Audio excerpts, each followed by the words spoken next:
Good morning students.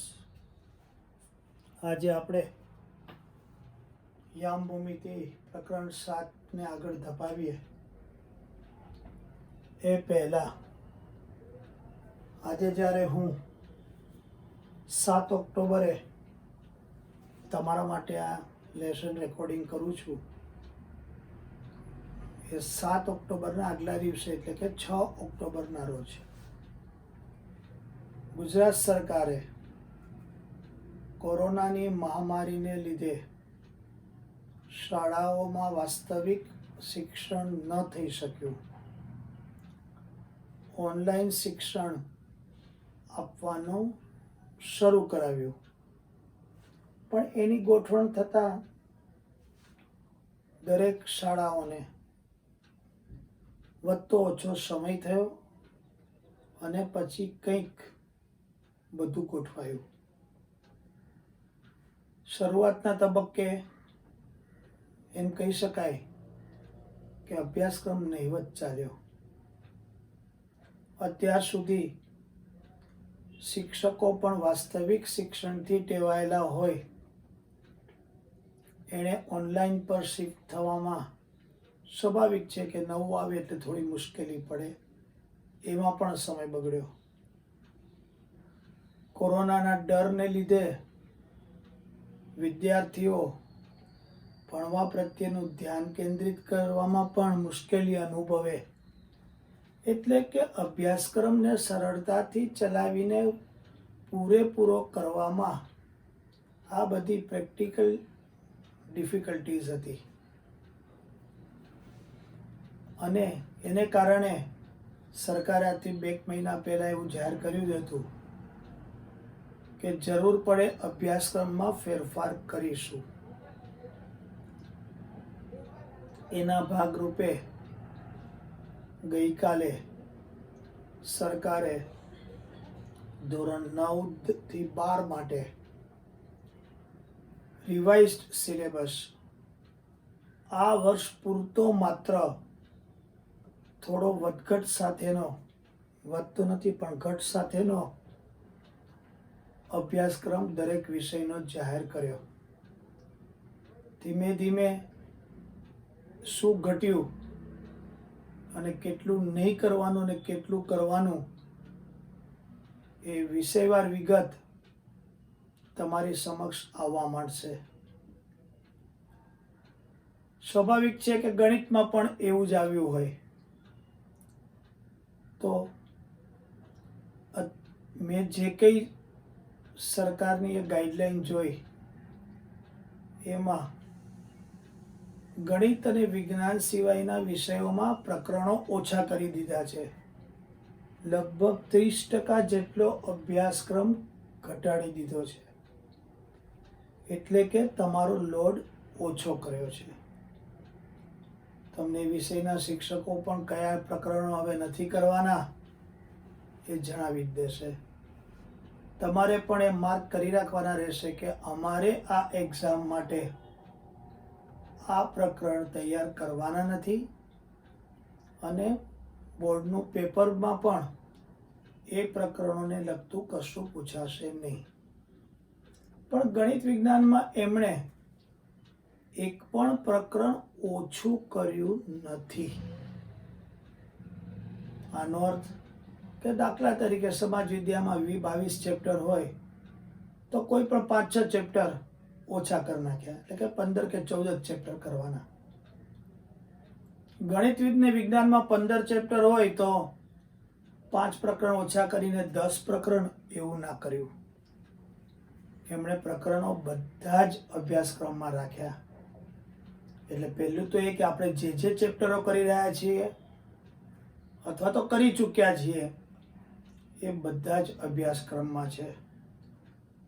પણ એમણે ફેરફાર શું કર્યો કે દરેક પ્રકરણમાંથી અમુક ટોપિક્સ અભ્યાસક્રમની બહાર કરી દીધા કે આને તમારે ધ્યાનમાં લેવાના નહીં, આમાંથી પરીક્ષાલક્ષી કંઈ પૂછવાનું નહીં. એટલે કે પ્રકરણની જે કંઈ લેન્થ હતી એ ઓછી કરી નાખી અને એ પહેલા પ્રકરણમાંથી ઓછી કરેલ, બીજા પ્રકરણમાંથી ઓછું કરેલ, એ 15 પ્રકરણના ઓછા કરેલાનો જો સરવાળો કરીએ તો એ કુલ અભ્યાસક્રમના 30% જેટલો ઓછો થયો. પ્રશ્ન હવે આપણા માટે એ છે કે અત્યાર લગીના જે કંઈ પ્રકરણ ચલાવ્યા સર એમાં અમારે કયું કરવાનું ને કયું નહીં. તમને હું હવે પછીના 1-2 લેક્ચર પછી આપણા ચાલેલા પ્રકરણમાંથી તમારે કયા દાખલા ચોપડીના નથી કરવાના, કયા ઉદાહરણ નથી કરવાના, કે કયો ટોપિક નથી કરવાનો, એ ચાલેલા પ્રકરણનું લિસ્ટ તમને મળે એવી વ્યવસ્થા ગોઠવીશ. આજે આપણે 7મું પ્રકરણ હવે ચાલે જ છે, તો જે કંઈ નવી સૂચના છે એ પ્રમાણેના જ દાખલાઓ કરીશું અને ટોપિક્સ કરીશું. અને 7મા પ્રકરણમાં જે ટોપિક કરવાની ના પાડી છે એ આપણે નહીં કરીએ. પણ એ ગાઈડલાઈનમાં એટલું જરૂર લખ્યું છે કે જે ટોપિક્સ અભ્યાસક્રમમાંથી અમે ઓછા કર્યા છે, બાદ કર્યા છે, એનું પરીક્ષામાંથી ભલે ન પૂછીએ પણ શિક્ષકો એટલો પ્રયત્ન કરે કે ટોપિક કે જે કાઢી નાખવામાં આવ્યો છે એનું સામાન્ય જ્ઞાન વિદ્યાર્થીઓને આપે. આપણે પણ આ ગાઈડલાઈનને ધ્યાનમાં રાખીને હવેથી જ આ પ્રકરણો કરીશું. એટલે આજે સૌથી પહેલા શરૂઆત આપણે 7મા પ્રકરણમાં શું નથી કરવાનું એના લિસ્ટથી કરીશું. આ એક વસ્તુ. બીજું, અત્યારની ગાઈડલાઈન પ્રમાણે ધોરણ 10ની બોર્ડની પરીક્ષા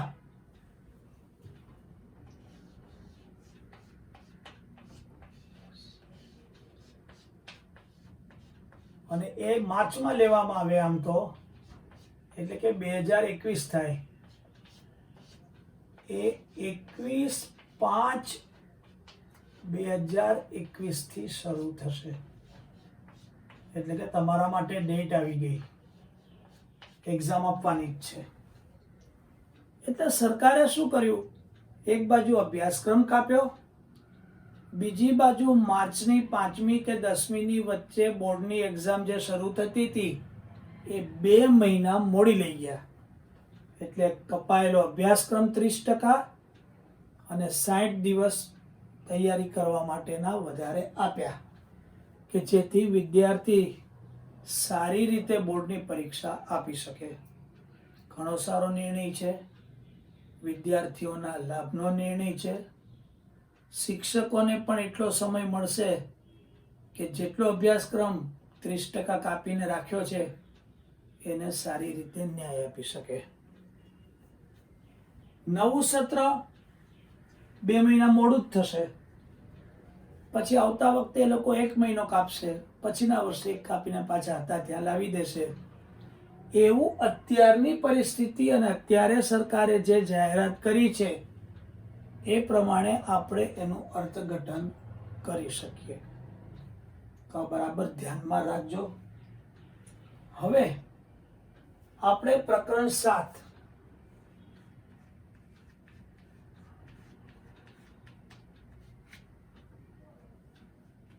શું નથી કરવાનું, તમારા માટે તો અગત્યનું એ જ છે. જે કરવાનું છે અમારા માટે છે, બરાબર.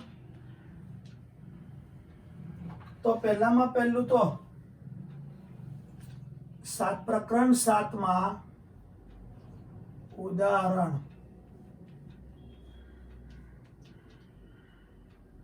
ચોથું, 5મું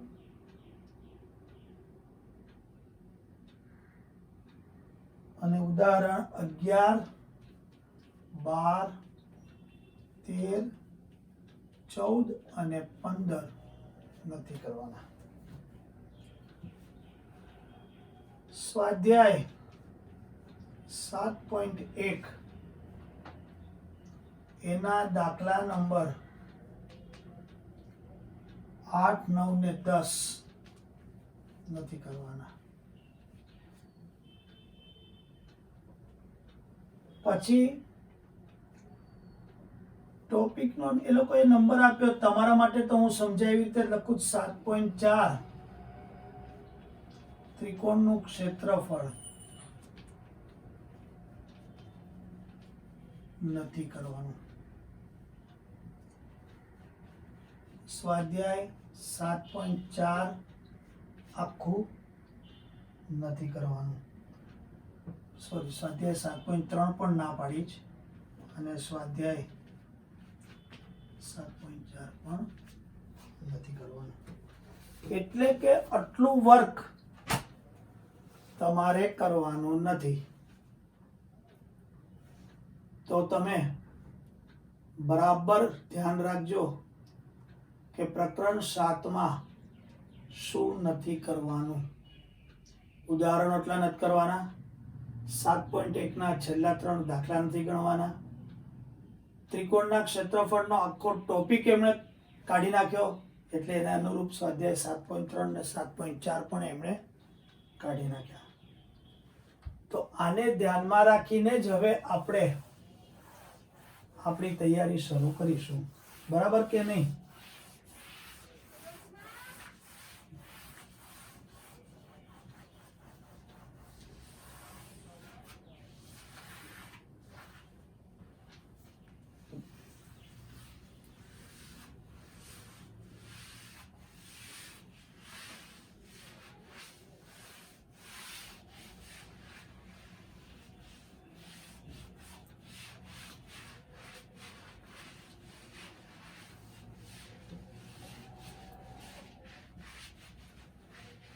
આજે આપણે ચોપડીના દાખલાઓ કરવાનો પ્રયત્ન કરશું. બરાબર, કે જેથી ચોપડીને પણ પૂરો ન્યાય આપી શકાય. પણ જે દાખલા અથવા જે રીતના દાખલા મેં તમને ગણાવી દીધા છે, સ્વાભાવિક છે કે તમારે તમારી જાતે હોમવર્ક તરીકે કરવાના આવશે. અને અમુક દાખલા જે આપણી રીતના જ, પણ પૂછવાની પદ્ધતિ થોડી બદલાયેલી છે. તો હું તમને ક્લુ આપી દઈશ, શરૂઆતનો ભાગ સમજાવી દઈશ, અને બાકીનો ભાગ તમારે કરવાનો રહેશે. પહેલામાં પહેલું તો આપણે ઉદાહરણ 1 કરીએ. ચોપડી રાખજો જોડે, રકમ હું લખવાનું નથી, એટલે ચોપડી કાઢી લો. આમ તો ખરેખર જ્યારે પણ ગણિતનું ઓનલાઈન લેક્ચર તમે સાંભળવા બેસો, ત્યારે તમારે તમારી ચોપડી અને તમે બનાવેલી નોટ બાજુમાં મૂકી જ રાખવી પડે. પેન, પેન્સિલ, ફૂટ પણ રાખીએ તો કંઈ ખોટું નહીં. ચોપડી ખોલવાનું સર કે તો એ તરત મળી જાય. ઘણીવાર એવું બને કે લેક્ચર દરમિયાન હું જે કંઈ બોલ્યો એ કંઈ પણ તમારે નોંધવાની ઈચ્છા થતી હોય, તો ચોપડો અને પેન કે પેન્સિલ હોય તો એ વસ્તુ તમે મારા બોલેલું તમે લખી લો, કે જેથી એ પ્રકરણ રિફર કરતી વખતે ફરી એ તમારા મગજમાં આવે અને પ્રકરણને સારી રીતે તૈયાર કરી શકો. આટલી વાત કરી ત્યાં સુધીમાં મને આશા છે કે ચોપડી તમે શોધી કાઢી હશે. અહીંયા કે છે બિંદુઓ 3, 2, -2, -3 અને 2, 3 એક ત્રિકોણ બનાવશે જો તમારો જવાબ હા હોય તો રચાયેલ ત્રિકોણનો પ્રકાર જણાવો. બહુ જ સરસ દાખલો છે, પણ આપણે ઘણું બધું આ કરી ગયા છે. તો માની લો કે હું 3 ત્રિકોણના શિરોબિંદુ તો હોય જ, હું PQR લઉં. આ 3, 2 છે, આ -2, -3 છે, અને આ 2, 3 છે. હવે પહેલું તો કે છે કે એક ત્રિકોણ બનાવશે અને બીજું છે કે જો હા હોય તમારો જવાબ તો ત્રિકોણનો પ્રકાર કહો. તો પહેલામાં પહેલા તો ત્રણેયનું આપણે અંતરસૂત્રથી અંતર શોધી કાઢીએ. અંતરસૂત્ર પ્રમાણે હવે તમે PQ² પણ શોધી શકશો કે નહીં શોધી શકો? હા, એટલે કે PQ² વર્ગમૂળ 50 QR²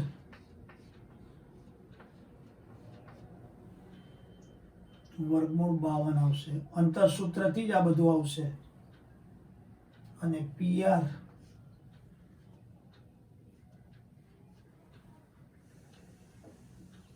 વર્ગમૂળ 2 આવશે.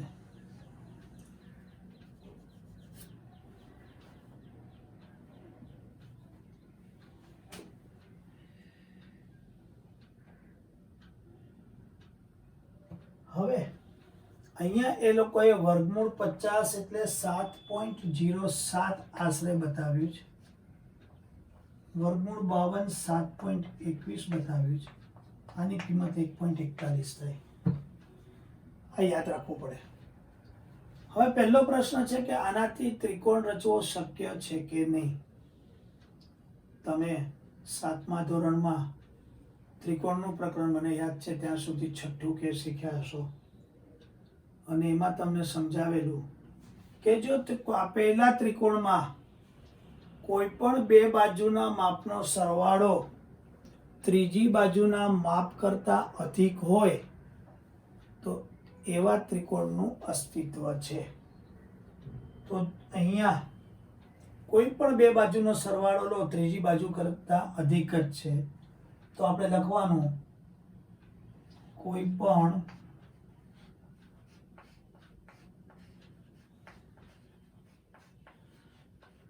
બે બાજુની લંબાઈનો સરવાળો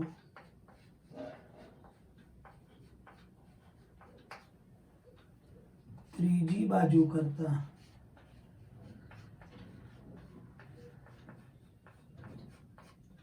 અધિક છે, માટે આ ત્રિકોણ, એટલે તમારો જવાબ આમાં આવ્યો, શક્ય છે. આ અધિક કઈ રીતે છે તો જુઓ, 7 ને 7 14, 1 કરતા મોટા, 7 ને 1 8, 7 કરતા મોટા, 7 ને 1 8.61, 7.07 કરતા મોટા. કોઈ પણ બે બાજુનો સરવાળો ત્રીજી બાજુ કરતા મોટો હોવો જોઈએ. હવે આપણે જે મોટી બાજુ છે વર્ગમૂળની દ્રષ્ટિએ લઈએ તો કયો આવશે મોટી બાજુ? કો જોઈએ QR². તો બાકીની બાજુ રહી ગઈ PQ² અને PR². આ છે વર્ગમૂળ 50, આ લોકોએ PQ વર્ગમૂળ 50 આપ્યા છે.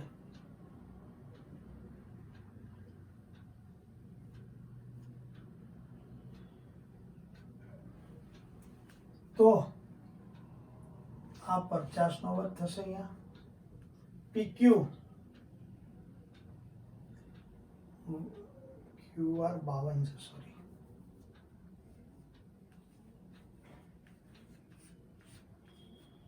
અને PR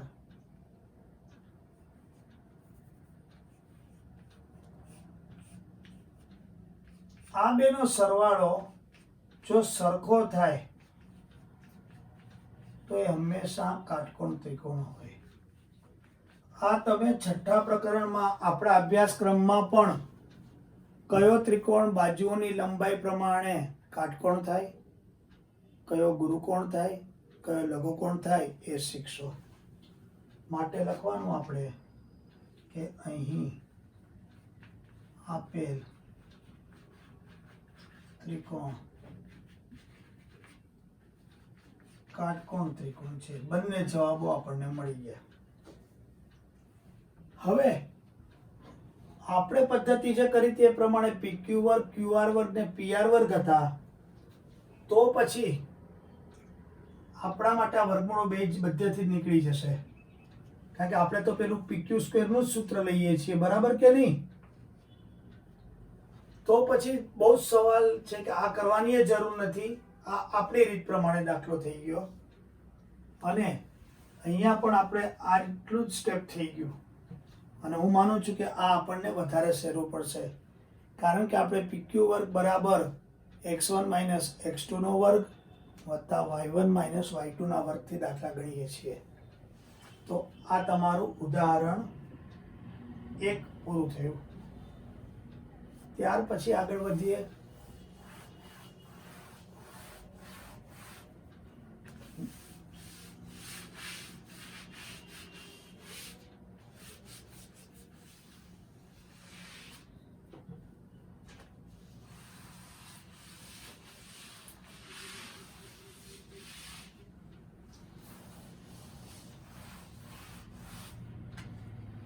ઉદાહરણ 2 બિંદુઓ A 1 7 B 4 2 C -1 -1 અને D -4 4 એ એક ચોરસના શિરોબિંદુઓ છે એમ ચકાસો. તો આ દાખલો આપણે કરી ચૂક્યા છીએ કે ચોરસની ચારે બાજુઓ સમાન હોય એટલે કે માની લો કે હું આ એક ચોરસ દોરું, A B સરખી હોય. તમે અંતરસૂત્રથી AB વર્ગ શોધો, BC વર્ગ શોધો, CD વર્ગ શોધો અને DA વર્ગ શોધો.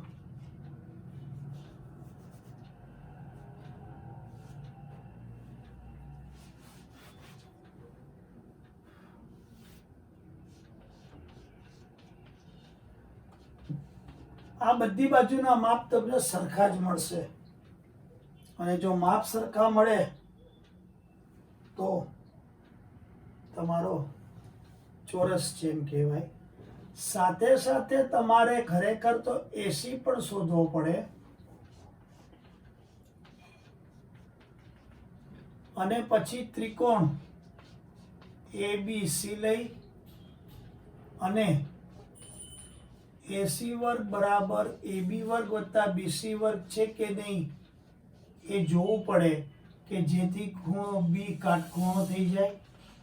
એટલે ચોરસનો ગુણધર્મ ચારે બાજુઓ એકરૂપ સમાન અને દરેક ખૂણા કાટખૂણા. મેં આ દાખલો કરાવ્યો જ છે આ રીતનો. એટલે તમારા માટે પહેલું જ આ હોમવર્ક થયું ચોપડીનું ઉદાહરણ 2. ત્યાર પછીનું ઉદાહરણ 3. આકૃતિ જોઈને ગભરાઈ જઈએ આપણે, બરાબર ને? પણ બહુ જ સરળ દાખલો છે. પહેલા આપણે રકમ જોશું, એને સમજવાનો પ્રયત્ન કરશું અને પછી આગળ વધશું. આપેલ આકૃતિ એક વર્ગખંડમાં પાટલીઓની ગોઠવણી દર્શાવે છે. અસીમા, ભારતી અને કેમલિયા અનુક્રમે A3 1, B6 4, C8 6 સ્થાન પર છે. તમે કલ્પી શકો છો કે તે એક જ રેખામાં બેઠેલા છે. તમારા જવાબ માટેનું કારણ દર્શાવો. હવે આપણે તો આવું બધું ચિત્રની કંઈ જરૂર નથી. આપણે તો A B અને C મૂકી દઈએ. A ના અહીંયા આપ્યા છે 3 1, B ના 6 4, એ નામ જે છોકરીઓના આપ્યા છે લખજો, અને 8 6. જો એક જ આરમાં હોય તો આ બધા સમરેખ થાય કે ના થાય? તો મેં તમને દાખલો ગણાવ્યો છે કે આપેલા બિંદુઓ સમરેખ છે કે નહીં તે નક્કી કરો. તો અહીંયા પણ તમે કયા કયા અંતર શોધશો? AB વર્ગ, BC વર્ગ અને AC વર્ગ. અને જે મોટું હોય એને ડાબે બાજુ રાખી બાકીના બેનો સરવાળો કરીએ અને જો સરખું આવે તો માનવાનું કે આ બંને આ ત્રણેય વિદ્યાર્થીનીઓ એક જ લાઈનમાં છે. એટલે કે ઉદાહરણ 3 પણ તમારા માટે હોમવર્કમાં. ફરી યાદ આપું છું, મેં કરાવેલ સમરેખ બિંદુઓનો દાખલો ગણજો અને ફરી જોઈ જજો એટલે આ દાખલો તમને આવડી જશે. અહીંયા સમરેખ શબ્દ ન વાપર્યો પણ એક વ્યવહારિક ઉદાહરણ દ્વારા સમરેખ વિશે તમને એમણે પૂછાણ કરી લીધું.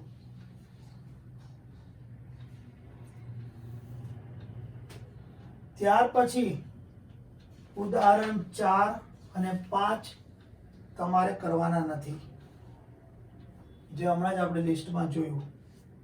હવે આપણે જઈએ છીએ સ્વાધ્યાય 7.1. 4 ને 5 નથી કરવાના. કેમ? સરકારની નવી ગાઈડલાઈન પ્રમાણે નીચે આપેલ બિંદુઓની જોડ વચ્ચેનું અંતર શોધો. તો પછી સ્વાધ્યાય એનો પહેલા દાખલાના 3 એ 3 તમારે કરવાના. એ મને એકાદ બે તો મેં કરાવી દીધા છે, બરાબર. પછી દાખલા નંબર 2 અંતર શોધવાનું તમારે કરવાનું. દાખલા નંબર 3 સમરેખનો જ પૂછ્યો છે એમણે, તમારે કરવાનો. દાખલા નંબર 4 સમદ્વિ બાજુ ત્રિકોણ કીધો છે એટલે ત્રણેય બાજુઓનું અંતર શોધવાનું. કોઈ પણ બે બાજુનું અંતર સરખું આવે તો એ સમદ્વિ બાજુ છે, એ પણ આપણે કરેલો છે. ત્યાર પછી દાખલો 5, એક વર્ગખંડમાં 4 મિત્રો આપેલ આકૃતિમાં દર્શાવ્યા બિંદુ ABCD દ્વારા દર્શાવેલા સ્થાન પર બેઠા છે. પેલા ઉદાહરણમાં 3 વિદ્યાર્થીનીઓ જેમ બેઠી હતી, અહીંયા 4 બેઠા છે. ચંપા અને ચમેલી વર્ગમાં આવી અને થોડી મિનિટોમાં અવલોકન બાદ ચંપાએ ચમેલીને પૂછ્યું કે શું તું એવું માને છે કે ABCD ચોરસ છે? ચમેલી અસહમત થાય છે. અંતરસૂત્રનો ઉપયોગ કરીને કોણ સાચું છે તે શોધો. તો જો ચંપા એમ માને છે કે આ ચોરસ છે, તો જો આ ચોરસના બિંદુઓ હોય ને ચારે બાજુઓ એકરૂપ આવતી હોય, વિકર્ણની લંબાઈ શોધીને એક ત્રિકોણ કાટકોણ બનતો હોય તો ચંપા સાચી, નહીં તો ચમેલી સાચી. માટે આ દાખલા નંબર 5 પણ તમે કરશો. છતાં પણ હું તમને એની આકૃતિ બતાવી દઉં. તમારે તો આ રીતે જ ચોરસની આકૃતિ દોરવાની છે. A, B, તમારે ચારે બાજુ સરખી આની લંબાઈ કરવાની. આ દાખલો પણ આપણે ખરેખર તો કર્યો જ છે. ત્યાર પછી નો દાખલો છે દાખલા નંબર 6. નીચે દર્શાવેલા બિંદુઓથી ચતુષ્કોણ રચાતો હોય તો તેનો પ્રકાર જણાવો અને તમારા જવાબ માટેનું કારણ જણાવો. તો પહેલો દાખલો છે, તમે A, B, C ને D બિંદુઓ જ બધામાં આપ્યા છે. તમે AB નું અંતર શોધો, BC નું શોધો, CD નું શોધો અને DA નું શોધો. અને ચારે બાજુઓ જો સરખી આવે તો ચોરસ કહેજો, બરાબર છે, નહીં તો સામાન્ય ચતુષ્કોણ કહેજો. બીજા દાખલામાં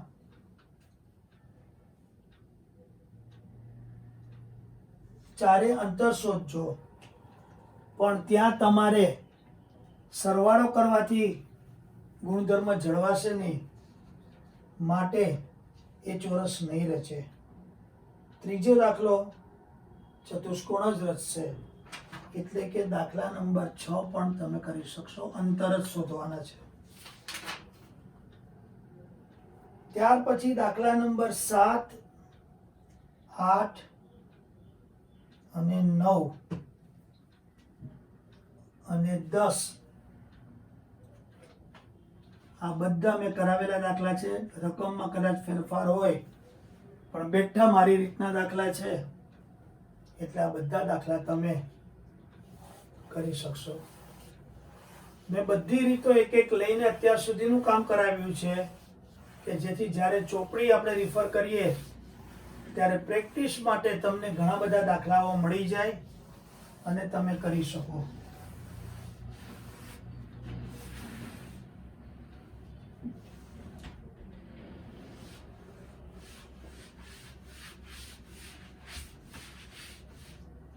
ત્યાર પછી હવે આપણે આગળ વધીએ.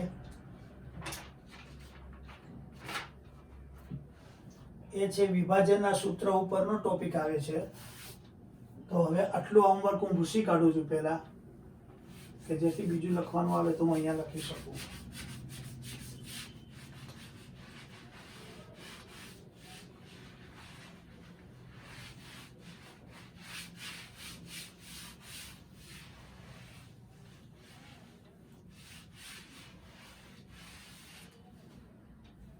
પહેલું છે ઉદાહરણ નંબર 6, 7,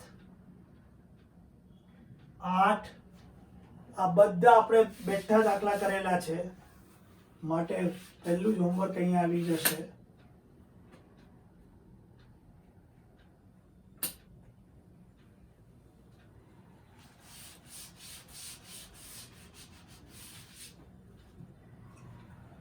ઉદાહરણ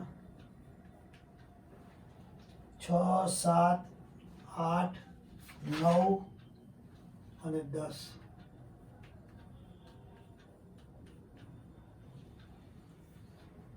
સ્વાધ્યાય 7.2 એનો પહેલો બીજો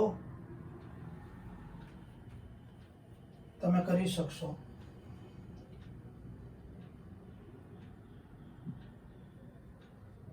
ત્રીજો દાખલો, તમારી શાળાના લંબચોરસ આકારના મેદાન ABCDમાં રમતગમતની પ્રવૃત્તિઓ યોજેલ છે. ચોક પાવડરની મદદથી 1 મીટરના અંતરે રેખાઓ છે. આકૃતિમાં દર્શાવ્યા મુજબ એડી પર પ્રત્યેક 1 મીટરના અંતરે હોય તેવા 100 ફૂલના કુંડા મૂક્યા છે. નિહારિકા બીજી હરોળમાં દોડે છે અને તેણે એડીનું 1/4 ભાગનું અંતર કાપ્યું છે અને ત્યાં લીલો ધ્વજ ફરકાવેલ છે.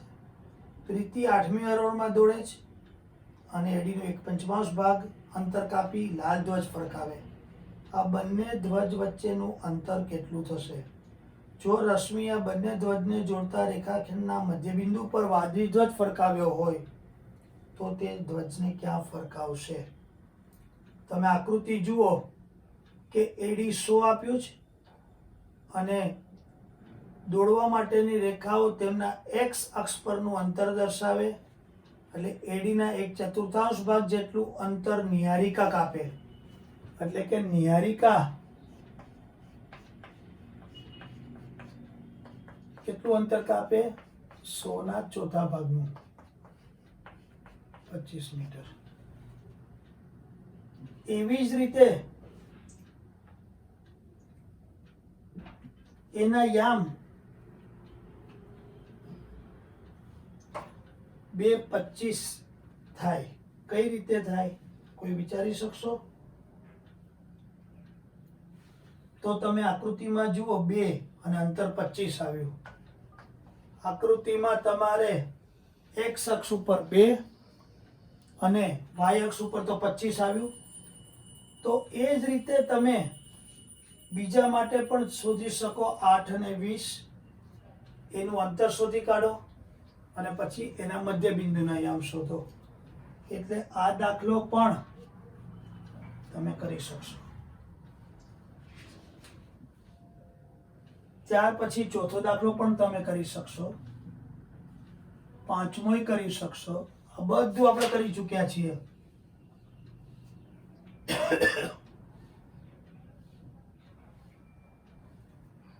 છઠ્ઠો દાખલો એ તમે કરશો. સાતમો દાખલો હું કરાવવાનો હતો MCQ તરીકે, ઓબ્જેક્ટિવ તરીકે, પણ અહીં આપ્યો છે તો આપણે કરી લઈએ કે જેથી આગળ મારે કરવો નહીં અને ક્રમમાં દાખલો ગણાઈ જાય.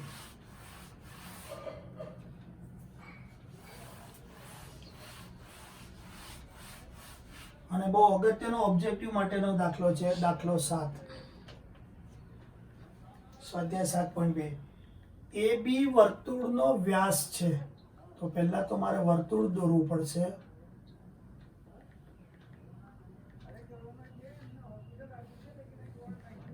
હા, એનું કેન્દ્ર કહેવાય. વ્યાસ હંમેશા કેન્દ્રમાંથી પસાર થાય. A અને B. તેનું કેન્દ્ર 2 - 3 છે. તો માની લો કે હું આને કેન્દ્ર ગણું.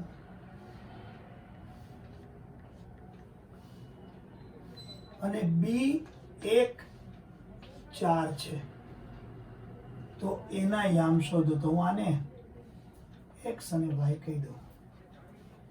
તમે જુઓ કે વર્તુળનો વ્યાસ હોય તો P વર્તુળનું કેન્દ્ર થાય તો AB નું મધ્ય બિંદુ જ P થાય કે ના થાય? તો P એ AB નું મધ્ય બિંદુ થશે. તો મધ્ય બિંદુનું સૂત્ર લેવું પડે ને. P ના x યામ x1 + x2 upon 2 અને x યામ 2 છે. એટલે 4 = x + 1, x = 3. અહીંયા લખવું હોય તો લખી શકો AXY લો. હવે P ના હું y યામ ગણું.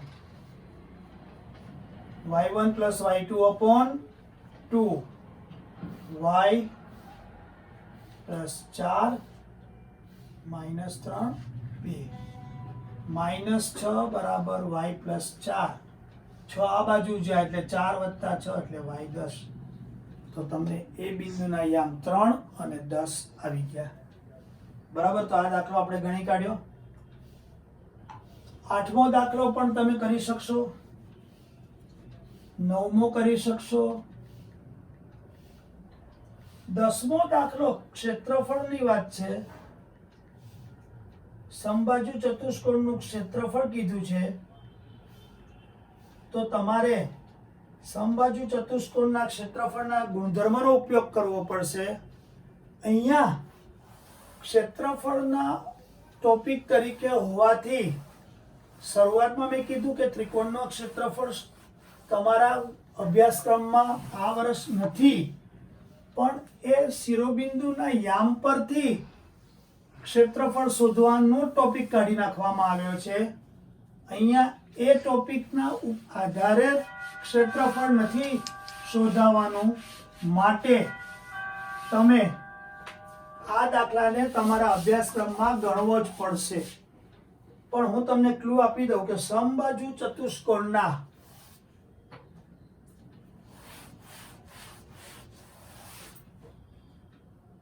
તો પહેલા તો હું એક સમબાજુ ચતુષ્કોણ દોરું કે ત્રણેય બાજુઓ એકરૂપ, એટલે ત્રણેયના બાજુઓની લંબાઈ સરખી જ આવે.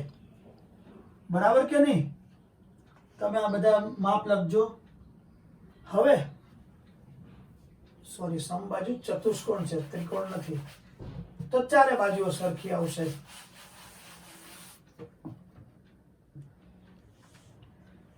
સમબાજુ ચતુષ્કોણ અંતે તો એ સમાંતર બાજુ જ ચતુષ્કોણ છે, એ સમજી લેજો. તમે ખરેખર AB વર્ગ, BC વર્ગ, CD વર્ગ અને DA વર્ગ કરો એટલે ચારે બાજુઓના માપ સરખા આવે. પણ અહીંયા તો તમને સમબાજુ કહી જ દીધો જ, માટે આ અંતર શોધવાની જરૂર નથી. પણ સમબાજુ ચતુષ્કોણનું ક્ષેત્રફળ બરાબર 9મા ધોરણમાં શીખ્યા છીએ 1/2 ગુણ્યા એક વિકર્ણ ગુણ્યા બીજો વિકર્ણ.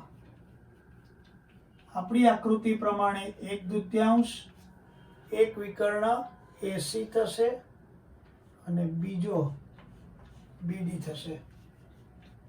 તો જો તમને AC અને BD ના માપ મળી જાય તો આ કિંમત મૂકી શકાય. તો તમે અંતરસૂત્રની મદદથી એસી વર્ગ શોધી કાઢો, બીડી વર્ગ શોધી કાઢો અને ત્યાર પછી એસી એનું વર્ગમૂળ કરી નાખો, બીડી વર્ગમાં આ કરી નાખો તો તમારો એસી 4 વર્ગમૂળ 2 આવશે અને બીડી 6 વર્ગમૂળ 2 આવશે. બરાબર? એટલે કે આ 32 આવશે અને આ 72 આવશે. હું માનું છું કે નહીં? હા, બરાબર. હવે તો સીધી કિંમત મૂકો, 1/2 ગુણ્યા 4 વર્ગમૂળ 2 ગુણ્યા 6 વર્ગમૂળ 2. 1/2 4 ગુણ્યા 6 વર્ગમૂળ 2 ગુણ્યા વર્ગમૂળ 2 2 6 ચોકું, તો આ તમારો 24 ચોરસ એકમ જવાબ આવ્યો. તો તમે આ રીતે દાખલાઓ આગળ કરી શકો. ત્યાર પછી તો ટોપિક ત્રિકોણનું ક્ષેત્રફળ આપણે કરવાનું નથી, 7.3 કરવાનું નથી, બરાબર ને, 7.4 કરવાનું નથી. બરાબર? એટલે કે આ ચેપ્ટરનું બધું જ આપણા માટે પૂરું થઈ ગયું. હવે ત્રિકોણનું ક્ષેત્રફળ તમારે ટોપિક તરીકે નથી, પણ સરકારે ગાઈડલાઈનમાં કીધું જ કે થોડીક એની માહિતી આપી દો તો હું તમને એક સૂત્ર આપી દઉં છું, એનાથી વિશેષ તમારે કંઈ કરવાનું નથી. એટલે કે આ ચેપ્ટર આપણું અહીંયા પતી જશે, પણ નેક્સ્ટ સેશનમાં હું તમને આના ઓબ્જેક્ટિવ કરાવીશ, કારણ કે ઓબ્જેક્ટિવમાં 2-4 વસ્તુ એવી છે કે જે મારે તમને કરાવવી પડે એમ જ છે. એની સાથે આ પ્રકરણ પતી જશે. માત્ર સમજણ માટે હવે તો મારે આવું બધું કરવું પડશે ને, પરીક્ષા લક્ષી નથી.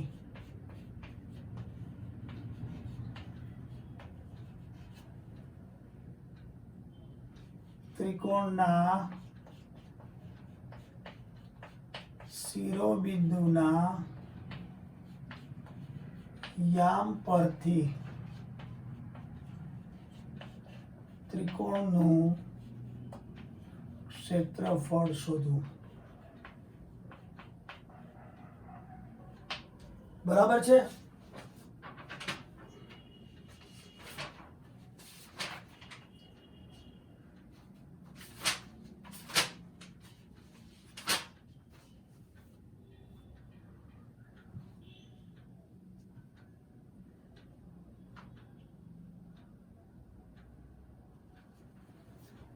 તો ત્રિકોણનું ક્ષેત્રફળ બરાબર 1/2 માનાંકમાં x1 y2 minus y3 plus x2 y3 minus y1 plus x3 y1 minus y2.